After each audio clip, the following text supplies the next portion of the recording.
Every week, I scour the internet for weird shit out of an insatiable curiosity that even I don't understand.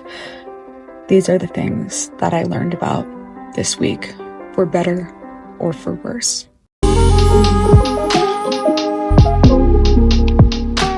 When considering fashion throughout the ages, I find one question perpetually haunting me. What's up with the pointy hats? I mean, for better or worse, they're literally everywhere. There's famously the capriotti, which is less so associated with its Spanish roots and more so associated with the Ku Klux Klan. The capuchon, worn during Mardi Gras in more Cajun areas of Louisiana as a form of celebration. The Asian conical hat, that iconic straw hat, most commonly seen in more rural areas of Southeast Asia. Of course, the dunce cap, something that I personally have had the honor of wearing myself in the Texas school system as a child. To speed run really quickly, there's the hennin, the nightcap, the plius, the sugarloaf, the tantor, the toplor, the witch hat, and of course, the iconic happy birthday hats. Damn near every culture on earth from every single era has its own version of the pointy hat. And my question is, why? When did that start? Was it just because it's the easiest shape to make? I think so. Or is it more nuanced than that? Let's find out. When it comes to finding the origin point,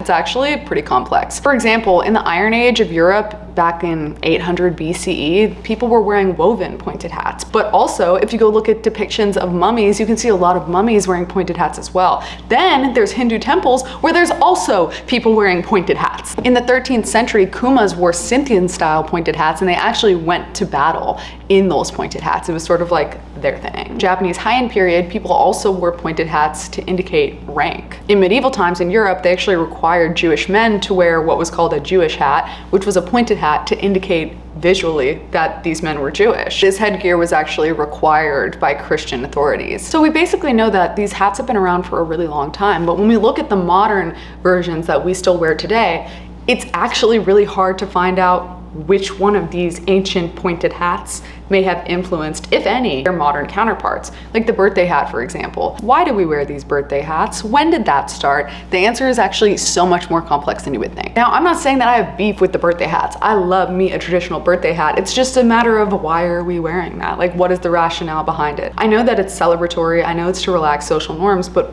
what started that trend and why has it persisted for so long? There's a few answers and none of them are concrete because historians can't come to an agreement as to why we're wearing it. Some people think that it's the connection to royalty. When you look at old paintings of royals, specifically princesses, you'll often see that high pointy hat, usually with a ribbon or something. That's what I assumed was the inspiration behind birthday caps, because you want to feel like you're the most important person in the room on the day. So therefore you would be the princess or the king. And I have seen paper birthday crowns. Pennons are the pointy princess hats that you've probably seen depicted in fairy tales.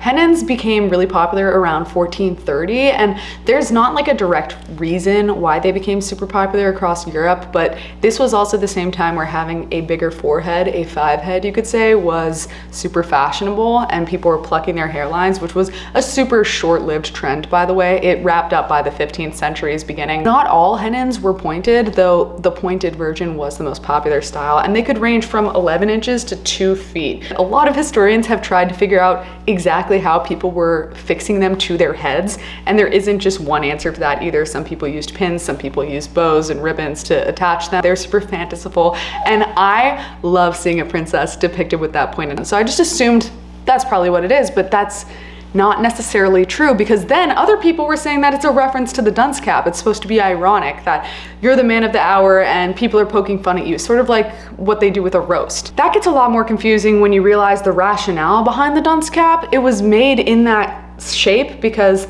the man, whose last name was Dunce, who created the dunce cap, thought that it would help you focus your mind. Another potential rationale, which I do think this tenuously connects to the royalty thing, is that in places like Spain, Bulgaria, and Italy, to this day, when there's a carnival, people wear pointed hats as a form of celebration. And of course, in that same vein, during Mardi Gras, Cajun communities wear the capuchon, which is also just a pointed hat for a party. Then there is the iconic pointed witch's hat, which actually has its origins in Quaker culture. Throughout most of the 17th century, it was in vogue for women to wear black wool wool or felt hats with a rim and a point. It was also around this time that Quaker culture was created, and the Quaker belief system was considered to be super radical at this time. They believed that men and women were spiritual equals, and because of this, you would often see in Quaker communities women able to preach. And when those women preaching was documented, of course they were wearing those hats. And because a lot of people did not agree with the Quaker ideology, of course they became demonized by those who disagreed with them, and many people considered the women within the Quaker communities who were asserting more dominion and power than other communities at the time. And so when people would speak about witches, it would be directly associated with Quaker women, and like all of the women of the time, they were wearing those black pointy hats. I don't know why humans love pointed hats so much, but I guess we just do. And I guess I do too.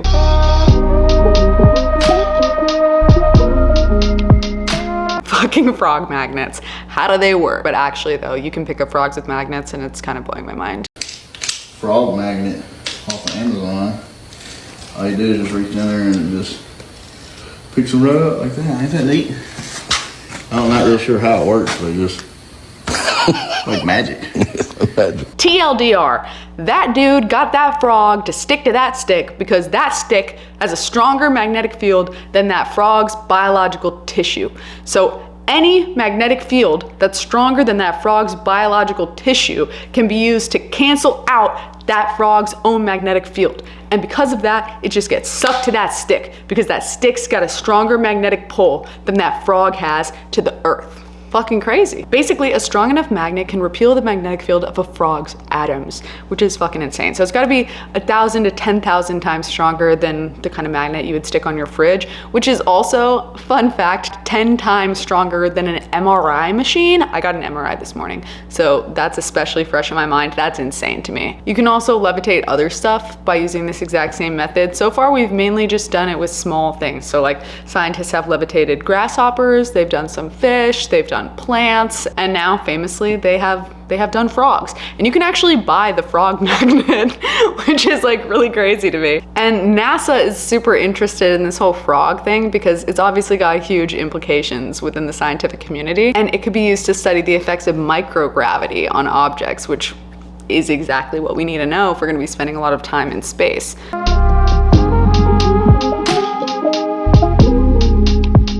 What a lot of people don't know is the process of how a Dalai Lama is chosen, or even really the significance behind the Dalai Lama life cycle. The Dalai Lama is the leader of the Gelong school of Tibetan Buddhism. And because they believe in reincarnation, they believe that the Dalai Lama is the same soul over and over and over again. And so they go through a series of tests after one Dalai Lama dies to try and find the new Dalai Lama wherever they have reincarnated. The process for searching for the new Dalai Lama, who again is supposed to be the reincarnation of the previous Dalai Lama, is known as the Golden Urn process. When the active Dalai Lama passes away, a council of high lamas is assembled to search for the new Dalai Lama. For reference, by the way, the words Dalai Lama's actual root and meaning is Dali for ocean and Lama for guru or teacher. So when I say the high lamas, I mean it means the high teachers, even though it might sound a little silly in English. Now, the most famous part of the Golden Urn process is once a child has already been identified as a potential reincarnation, they do this test where they give them a series of objects, and some of those objects belong to previous Dalai Lamas and others did not. And of course, the thinking is that the child who holds the reincarnated spirit of the previous Dalai Lama would recognize the objects from their past life intuitively and be able to identify, hey, this used to belong to me. Now, this next part is really interesting. Some consider it to be a little bit controversial, but the Dalai Lama, the final choice, is actually decided by the Chinese government. And that is because the history of the Dalai Lama is deeply entwined with the Chinese government. Over time, this has included the Mongols, the Khans. It also included the Qing dynasty, which ruled over Tibet until pretty recently, 1912, just a little bit over 100 years ago. What's really interesting is that the last cycle of the Dalai Lama, he came out and he was like, I feel like either I'm not going to reincarnate, or if I do, I'm not going to reincarnate in Tibet. And the Dalai Lama so much has said that he believes he's not going to reincarnate, or he will, outside of Tibet to avoid interference from the Chinese government. This really tracks actually when when you know that the 13th Dalai Lama, who was the previous Dalai Lama, he declared Tibet's independence from China in 1912, though this was never officially recognized by the Chinese government, nor the subsequent People's Republic of China.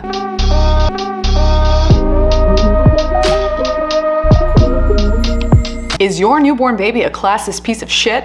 New research out of UC Berkeley says probably, bro. The study suggests that children as young as 14 months of age can differentiate between rich people and poor people, and then once they make that differentiation, they shift their social behaviors to favor wealthy people. Now, let's put a little bit of context into all of this. Obviously, your baby doesn't necessarily know rich and poor. What they really see is high resource versus low resource, and then they tend to favor people who have more resources, which is almost always going to be rich people in this scenario, at least as far as this study is concerned. Interestingly, 72 to 79% of the toddlers involved in this experiment chose to play, help, and share resources with the rich actors over the poor actors, which may suggest early social preferences. Now, what's really interesting is by the end of this, the children in this test group actually showed early signs of wealth-based bias.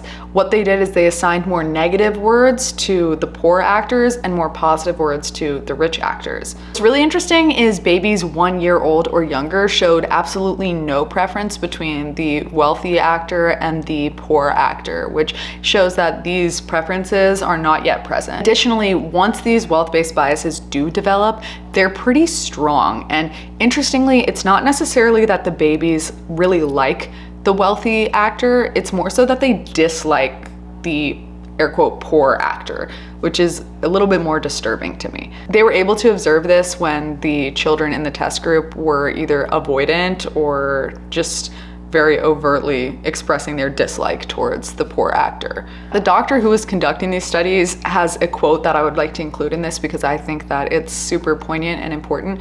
She goes on to say, "Just because wealth biases occur in the second year of life does not mean that that has to be the way that the world is." These are really early ingrained tendencies. So like any other early ingrained tendency that is negative, it's something that you have to work to undo within your children as they grow. And then later on within yourself once you're an adult. Mason also goes on to say, "We are highly flexible as people. We can build policies that go against some of our initial tendencies in order to create the outcome that we want to see," which speaks to the sort of systemic way that these early biases can be sort of cultivated and grow with time.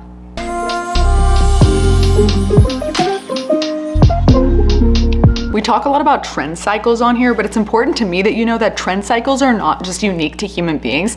Other animals have fashion trends that come and go and then come back around. For example, orcas right now are wearing salmon hats. The salmon hat is back.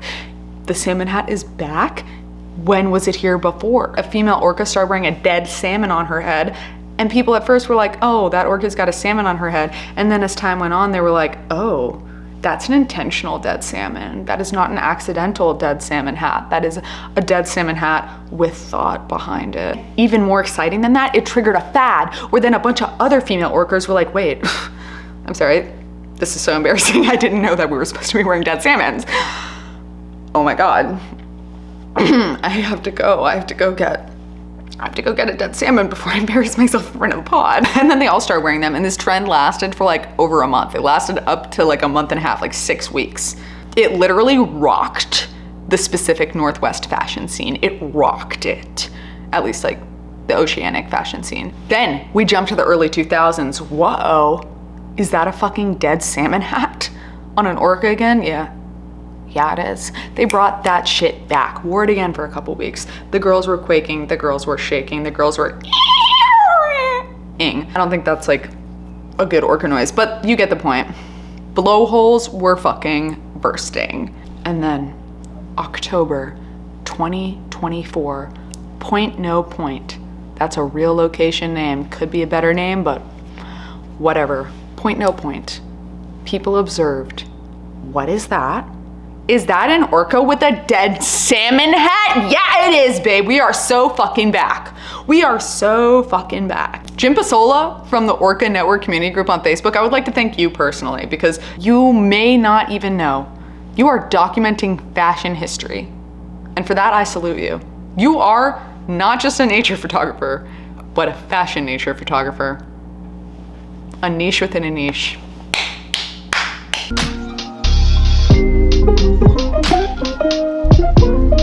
The year was 1858 and shit was shitty. Like literally. The River Thames had become just the most disgusting cesspool. I mean, it was a combination of it being super hot outside. People were just putting feces in that thing like it was nothing. And there was all of this industrial waste that had been run off into it, and it had officially made it the most disgusting river in all of Europe, which is saying a lot for that time. Really. A lot. Literally, the smell was so severe that even the lawmakers of parliament were like, we cannot ignore this, we have to do something about it. And in lieu of just changing, you know, the laws right away, the first thing that they did is they were like, we need to get super thick curtains to cover all the windows, and we need to soak it in lime chloride, which actually did not work at all because the smell was so pungent that quite literally nothing was stopping it. And in fact, there was just panic spreading all over London. People were freaking the fuck out. They were like, dude, I feel like we're gonna have a pandemic because of how disgusting this river is. We cannot afford another one of those. If we have another mass death, it's gonna be donezo for us. Enter Joseph Bazalgette. He was like, dude, what if we took our current situation, moved it underground, just made another reservoir full of water and shit and runoff, but instead of it being on the surface level where we're all subjected to it and it's contaminating all of our lives, we just put it super deep underground in like a tunnel or something. Bro invented the sewer system, if that wasn't clear. Dude basically single-handedly turned Europe around, like specifically London, because they actually still rely on his sewer system today, on Bazalgette sewers today. So it solved the stink problem. It made it so people could actually enjoy the river once more, because literally no one was riding on boats or anything at that time because it was just so horrific. So it brought it back to its former glory, which was great. It quite literally revolutionized urban living. You know what they say, sometimes you gotta deal with some shit before you get it fixed. I'm sorry.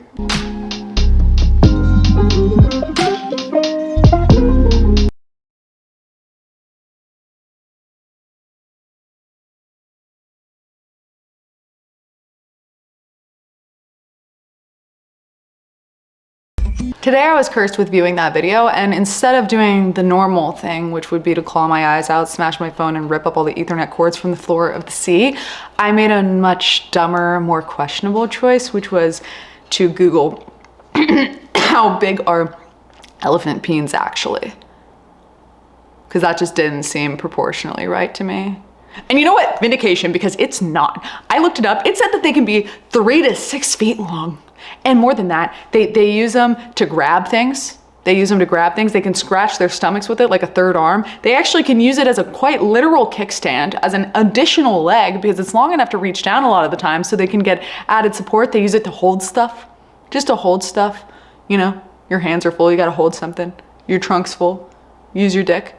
And of course, like when it's being used for what it's actually supposed to be used for, they do all the work and stuff. I don't know what like list I'm on, but I'm definitely on something like questionable now. And I just am like, I don't know, it's not that important, but like, where did he even get that? Where did he get that and why? Why? Why would you sully a Pop-Tart with such a thing? Ban his account.